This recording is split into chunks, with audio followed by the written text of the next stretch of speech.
What is up, you guys? Welcome back once again to another video. In today's video, we're going to be tackling a little bit of what it takes to take a fuel system, the original fuel system, out of the Supra, as well as what fuel system I decided to go with and the little types of differences and variations. It's going to be different for a lot of other people depending on how they want to set up their fuel system, but nonetheless, let's get this video started.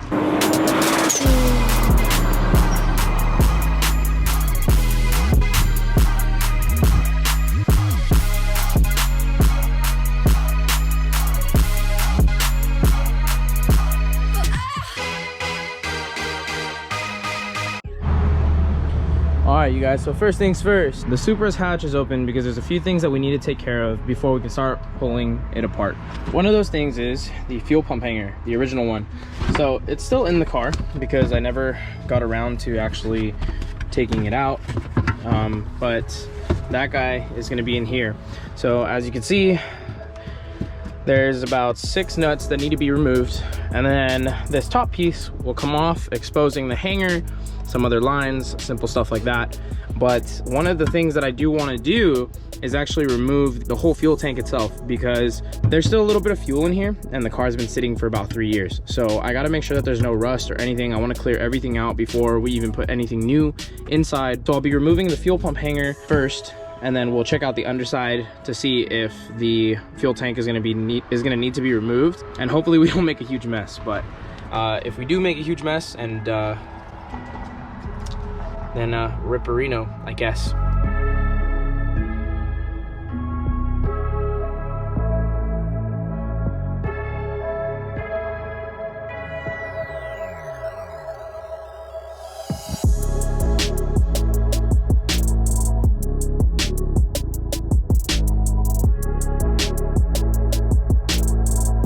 Boom. So as you can see, everything is exposed. So we got, this is the actual fuel pump hanger sitting right here, but we're gonna need like a flat head to just kind of undo this, and it looks like there is a clamp that goes all the way around it, so I'm gonna have to undo that.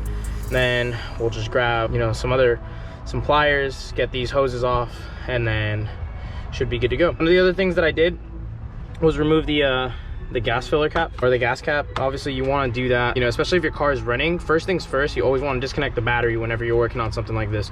But because obviously my car hasn't been running for the last like 3 freaking years, it's not needed. So the car still doesn't have a battery in it, so we can just go straight to it and go ham. So this is probably gonna leak some gas, which is normal. It might or might not. What the whole thing started spinning. That's no good, man. Pretty sure it's not supposed to spin.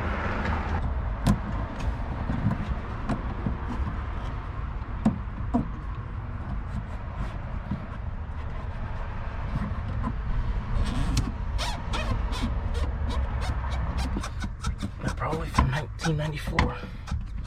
I mean, yeah. When do people ever really think about changing it? This is a vent hose.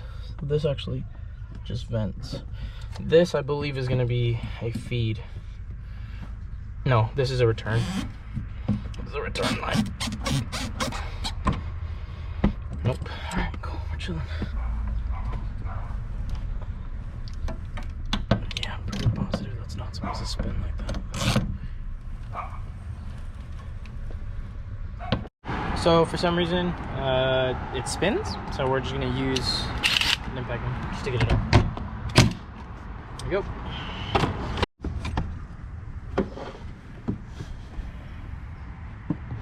So banjo bolts, 2 crush washers. We put this over to the side so we don't lose it. And then this one is a connector. So connector needs to come off. Press down on the tab. It's a 5-pin connector. So that's it. Everything is off, and the hanger should be able to come out now, but we do need to spin this guy counterclockwise. So I'm gonna go grab a flathead and just kind of lightly tap it with a rubber mallet.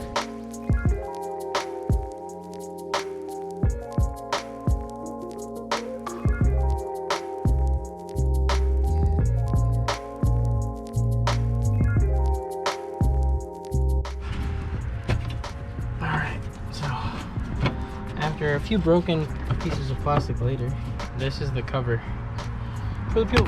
pump hanger that needs to come off. So that's off. All right, cool. And now the moment of truth, ladies and gentlemen. 3 years, a little bit less than a quarter tank of gas. How bad is it? Is it rusted? Comment down below. Let me know. Take a guess. I think it's gonna be rusted.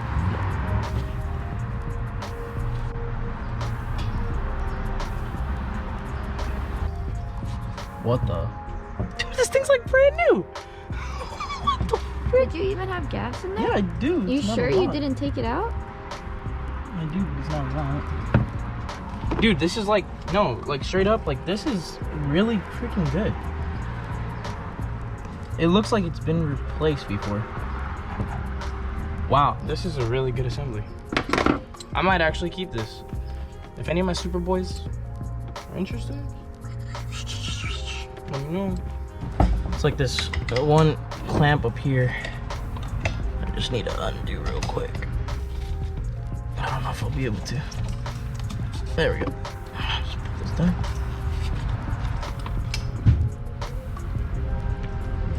I'm assuming this is like for a vent.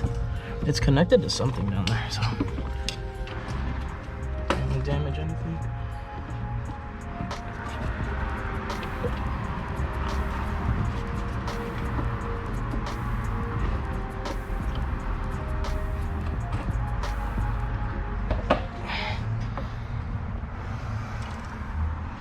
OEM Toyota Supra fuel pump hanger.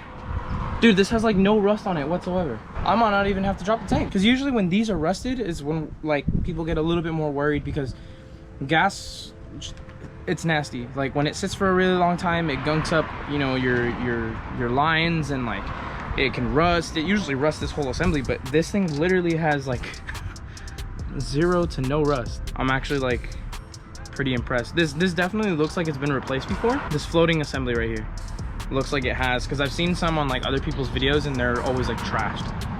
Wow. Oh. What? Oh, a bunch of dust came off. Make it. Oh, that's vapor. It's gas vapor. Oh, that? Yeah, I'm pretty sure that's gas vapor.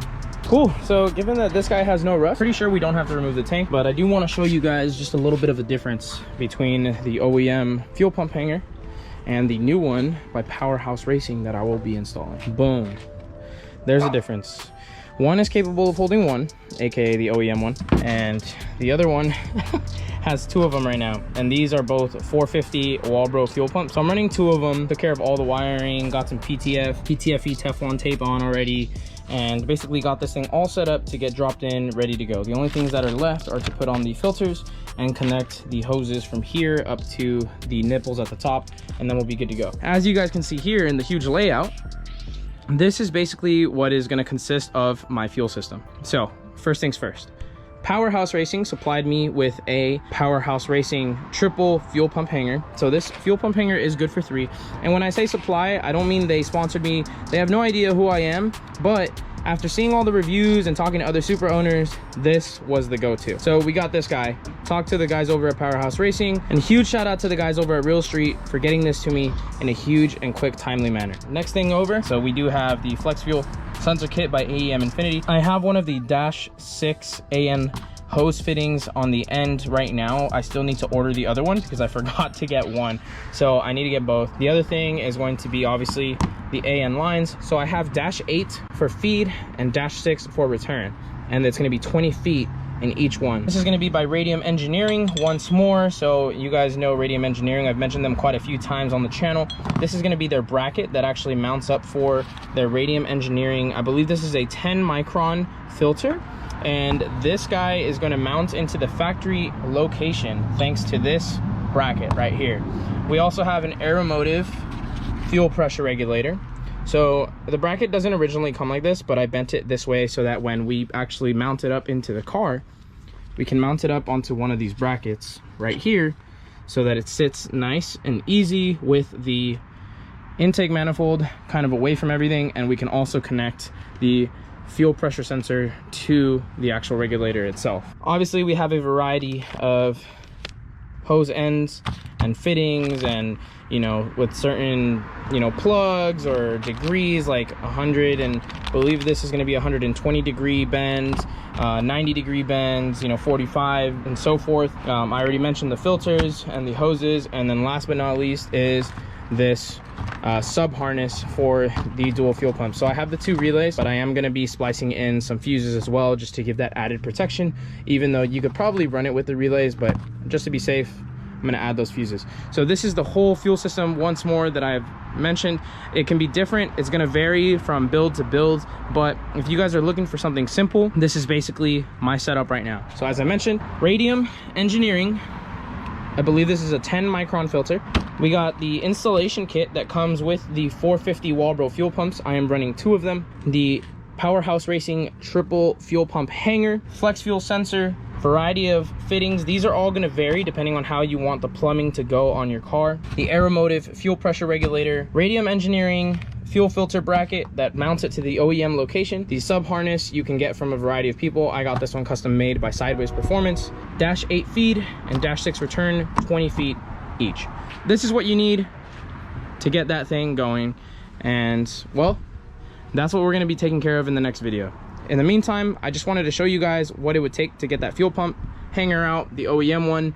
Wanted to show you guys what my fuel system looks like, and obviously we kind of came to a surprise that there was like no rust in it whatsoever. So this guy, it's crazy, there's still some gas in there. I think I might just end up dropping the tank just to go ahead and get all that old gas out before doing anything, but point is, it actually looks pretty good, and I think we're going to be okay. So other than that, we're just going to be cleaning up a little bit more out of the outside here, just so it's not all gunked up, you know, making sure that this trunk space is nice and clean.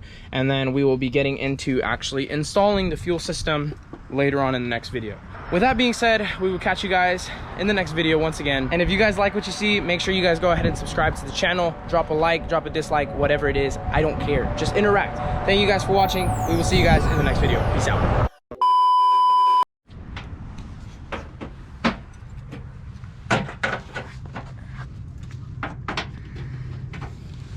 Couldn't resist it, I'm dropping the tank. So based on what I'm seeing, there's a few little bolts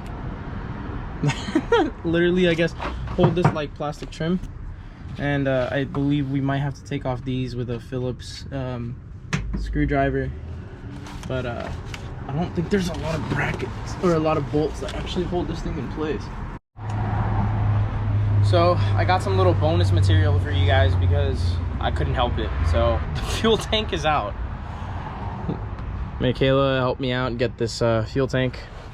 Turns out the Supra is a man. This thing is freaking disgusting, dude. It's nasty. It's got freaking spider nests on it. A little bit of gas. As I mentioned, there's nothing really too crazy in terms of like rust, but as you guys can see here, let me show you.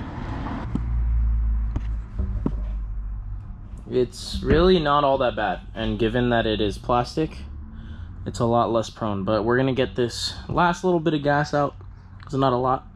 We're gonna get this last little bit of gas out, get this thing all cleaned out, and then we'll be all good to go.